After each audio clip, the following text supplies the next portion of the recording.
For a thesis statement, freedom for excellence means that a person becomes truly free by training oneself in virtue so that choosing the good becomes natural and fulfilling.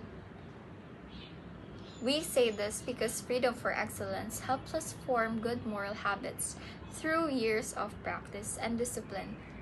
Moreover, we say this because freedom for excellence is not merely indifference between options, but a freedom shaped by a growing love for what is true and good.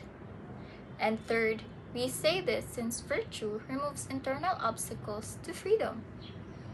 To illustrate the first point, a student practicing discipline by studying regularly and avoiding distractions.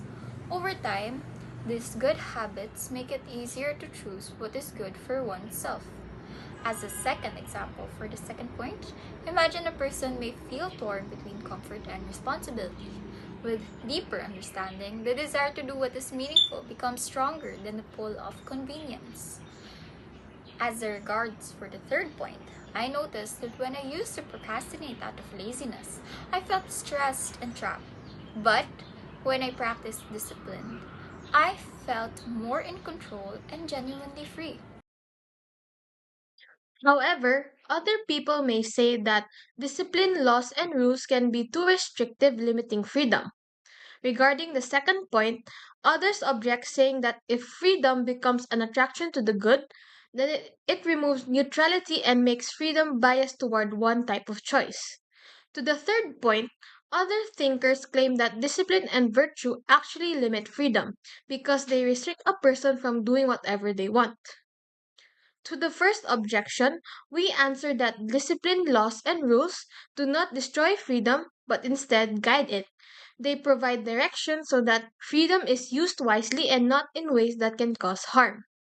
To the second, we reply that freedom is not meant to remain neutral, its purpose is fulfillment. Being drawn toward the good does not weaken freedom but it elevates it, because the person chooses with clarity rather than confusion. And as to the third objection, what seems like restriction actually strengthens freedom, since acting on impulse often leads to regret and dependence rather than true self mastery. When I was younger, my parents set curfews for me. While it limited my freedom, it protected me and taught me about responsibility. When I began valuing preparation before exams, studying no longer felt like a forced task, but something I willingly chose because I understood its purpose. Lastly, when I forced myself to study instead of giving in to distractions, I initially felt restricted, but later I experienced confidence and relief instead of guilt.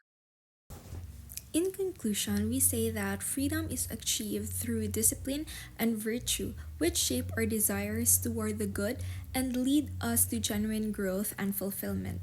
Freedom is forming the right habits through discipline and learning to appreciate them. Although rules may seem restrictive, they bring us a straight path toward moral excellence. Freedom reaches its fullness when desire and reason work together toward what truly benefits the person. Real freedom is not about following every desire, but about forming habits that help me become the best version of myself. Applying this to real life, as someone who struggles with overspending, I can discipline myself to control impulsive buying habits and budget my allowance wisely. This teaches me to become responsible and be good with money. I can intentionally choose activities that develop my abilities, such as practicing skills or improving attitudes, so that excellence becomes something I can naturally pursue. And I can also consistently practice small acts of discipline, knowing that each good habit strengthens my freedom rather than takes it away.